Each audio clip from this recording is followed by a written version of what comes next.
بسم الله الرحمن الرحیم.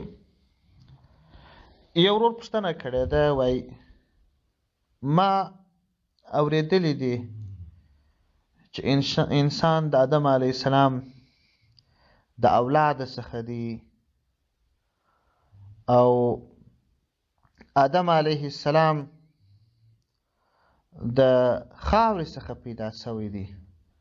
دا نور حیوانان د چی څخه پیدا شوي دي؟ د دغه ورور د پوښتنې په جواب کې باید ووایم چې په دې کې شک نشته چې انسان الله جل شانه د خاورې څخه پیدا کړی دی. الله جل شانه د انسان په اړه دا خبره فرمایله ده: هو الذي خلقكم من تراب ثم من نطفه. الله جل شانه تاسې د خاورې څخه پیدا کړي یاست، بیا د نطفې څخه پیدا کړي یاست. همدا ډول مسلم شریف په رقم 2996 باندې یو روایت را نقل کړی دی چې پیغمبر علیه السلام فرمایي: خلقت الملائکة من نور وخلق الجان من مارج من نار وخلق آدم مما وصف لكم. الله جل شانه ملائکې د نور پیدا کړي دي، پیری یې د اوره پیدا کړي دي. د انسان په اړه معلومات وسو چې د خاورې پیدا دي، خدا چې دا نور حیوانان د چی څخه پیدا دي په دې اړه باندې صریح نص یعنی آیت یا حدیث موجود نه دی، خو مفسرینو او بعض محققینو علماو خبرې ور باندې کړي دي. بعض مفسرین وایي چې دا حیوانان ټول الله جل شانه د اوبو پیدا کړي دي، ځکه الله جل شانه فرمایي: والله خلق كل دابة من ماء فمنهم من يمشي على بطنه ومنهم من يمشي على رجلين ومنهم من يمشي على 4 يخلق الله ما يشاء إن الله على كل شيء قدير.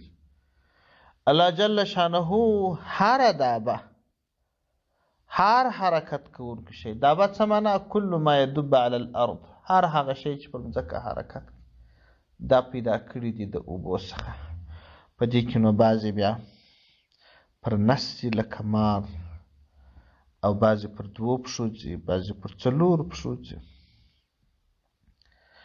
خو بعضې علما بیا فرمایي چې دا ټول حیوانان الله جل شانه د خاورې څخه پیدا کړي دي.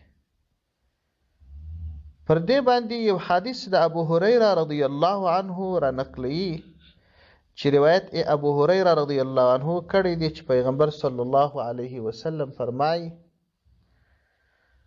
د قیامت په ورځ باندې به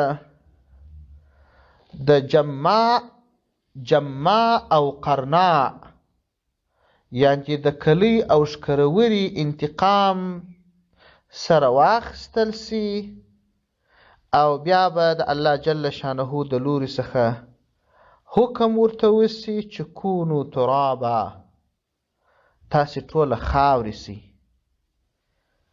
او په دغه وخت کې چې کافر د دې حال وویني چې د دې ترمنځ د عدل فیصله وسوه، د دې حیوانانو ټوله خاورې سوه، نه جنت ورته شته نه دوزخ ورته شته، دوی به هم افسوس وکړي او وایي به: ویقول الکافر یا لیتنی کنت ترابا، کاشکې زه هم خاورې وای.